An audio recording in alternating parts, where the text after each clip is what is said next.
Please support me daily new cross-dressing story in Hindi. गृहिणी बनाना अध्याय 1। अरुणा का कार्यालय में पहला दिन। सुबह 8 बजे। मैं अपनी पत्नी अरुणा की ऊंची आवाज सुनकर धीरे धीरे उठा। 3 साल बाद आज उनका ऑफिस में पहला दिन है। उन्होंने हमारी शादी से पहले एक सॉफ्टवेयर इंजीनियर के रूप में काम किया था और प्रति माह 50K कमाती थी। चूंकि मैं एक सॉफ्टवेयर कंपनी में अच्छी स्थिति में काम कर रहा था और मेरे पास बहुत अच्छा वेतन पैकेज था जो हमारे परिवार के लिए काफी अच्छा था, इसलिए मेरे पास अच्छी बचत भी थी और मैंने शहर के बीच में एक अपार्टमेंट खरीदा।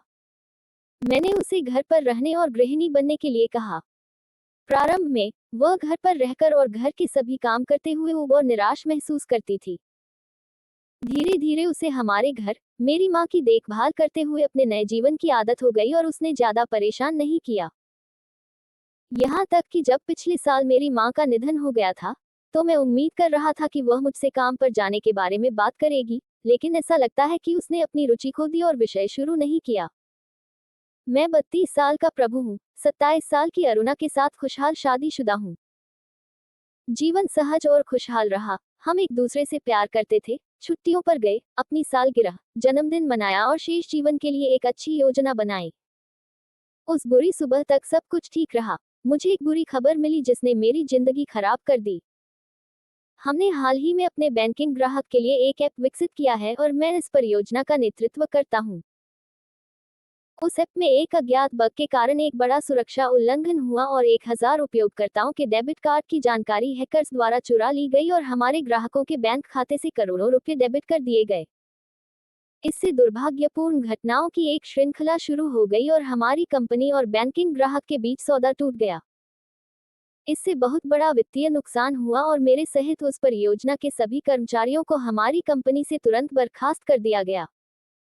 ये सारी बातें कुछ ही दिनों में घटित हो गईं और मैं पूरी तरह से स्तब्ध और तबाह हो गया। मैं अपनी कंपनी को मना नहीं पा रहा था और मुझे कोई मुआवजा नहीं मिल पा रहा था। उन्होंने मुझे ब्लैकलिस्ट करने की धमकी दी और मेरे पास कंपनी छोड़ने का कोई विकल्प नहीं था। 2 दिनों के भीतर मैं बेरोजगार हो गया और यह हमारे परिवार के लिए पूर्ण सदमा था। मैं अपने आंसुओं पर काबू नहीं रख पा रहा था और किसी भी चीज की तरह रोया। मेरी पत्नी ने मुझे सांत्वना देने की कोशिश की। हमने अपने पूरे जीवन की योजना अपने करियर के आधार पर बनाई और अब हमें यकीन नहीं है कि हम अपने हाउसिंग लोन, कार लोन और हमारे द्वारा लिए गए पर्सनल लोन का प्रबंधन कैसे करेंगे। उस सदमे के बाद हम ज्यादातर 2 दिनों तक चुप रहे और मेरी पत्नी ने मेरा समर्थन किया और मुझे उम्मीद दी कि मैं अन्य कंपनियों में नौकरी की तलाश कर सकता हूँ। धीरे धीरे मैंने नई नौकरियों की तलाश शुरू कर दी और कुछ कंपनियों के लिए आवेदन किया।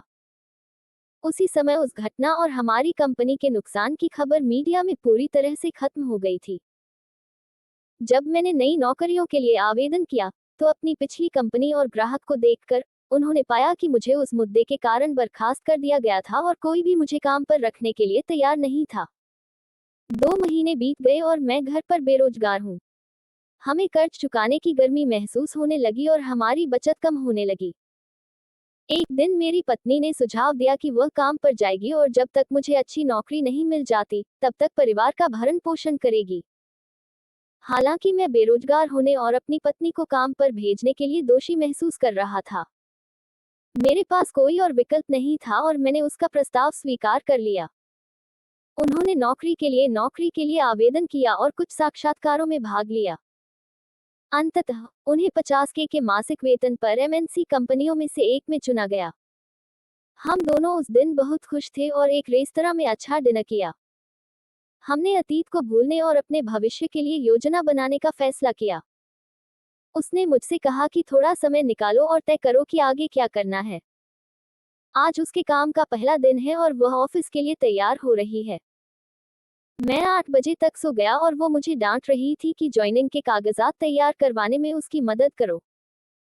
सुबह 9 बजे तक जब वह काम पर निकली तो उसने मेरे लिए नाश्ता और दोपहर का भोजन तैयार किया था और मुझे आराम करने और देखभाल करने के लिए कहा था। हालांकि मैं अपनी पत्नी के लिए खुश हूं क्योंकि उसने अपना करियर फिर से शुरू किया है, मुझे अपने अनिश्चित करियर के बारे में चिंता महसूस हुई और मैं कितने समय तक बेरोजगार रहूंगा। जोड़े के बीच समस्याएं शुरू हो गईं। मेरी पत्नी अरुणा को अपना काम शुरू किए 2 महीने बीत गए। वह अब एक टीम लीडर के रूप में काम करती है और वह नई कंपनी, अपनी टीम और अपने मालिकों के साथ जुड़ गई है। चूंकि उसका ग्राहक यूके में है, इसलिए उसका काम का समय दोपहर 12 बजे से रात 9 बजे तक है। वह सप्ताहांत में या घर पर भी काम करती है, अगर कोई समस्या हो। यह आईटी में आम है और मुझे कोई समस्या नहीं दिखी। अरुणा एक समर्पित कार्यकर्ता है और वह अपनी नौकरी का आनंद लेती हैं। दूसरी ओर, मेरा जीवन उबाऊ होने लगा क्योंकि मेरी दिनचर्या खाना, सोना और टीवी देखना है। मैंने अलग अलग नौकरियों के लिए आवेदन किया और साक्षात्कार कॉल की प्रतीक्षा की। चूंकि मेरे पास फिर से शुरू करने में कोई नया या मान कौशल नहीं है, इसलिए मुझे कई कॉल नहीं मिले और समय के साथ मुझे कोई प्रतिक्रिया नहीं मिली। मैंने अपनी खुद की स्टार्टअप सॉफ्टवेयर कंपनी शुरू करने का विचार सोचा। मैंने अपनी पत्नी को अपना विचार समझाया और उसने मेरे दोस्तों से बात करने और शुरू करने के लिए कुछ फंड प्राप्त करने का सुझाव दिया, क्योंकि हमारे पास निवेश करने के लिए पर्याप्त पैसा नहीं है। मैंने अपने सबसे अच्छे दोस्तों से बात करने की कोशिश की, लेकिन मैं उनकी खरीद फरोख्त नहीं कर सका या उनमें से अधिकांश ने जवाब नहीं दिया। धीरे धीरे ये सभी मुद्दे हमारे प्रेम जीवन पर असर करने लगे। पहले हमने कम से कम साप्ताहिक 3 बार प्यार किया था, लेकिन हाल ही में हमारे बीच एक बड़ा अंतर है। ऑफिस के काम के अलावा उसे घर के सभी काम जैसे खाना बनाना, खरीदारी करना, बर्तन धोना आदि करना पड़ता था।